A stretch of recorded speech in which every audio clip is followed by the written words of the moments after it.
Bangus, panghulog sa isdaan. Yan. Lalaki po oh. Ang gaganda po ng size.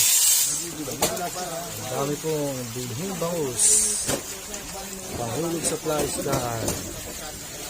Yan, binibilang po nila lang 70. Isang plastic sa malalaki. Pagkabilang nila, lalagyan nila ng hangin or oxygen para ipabiyahe sa kabilang baryo. Ayan. Saka ho papalipitan sa liig. Ayan.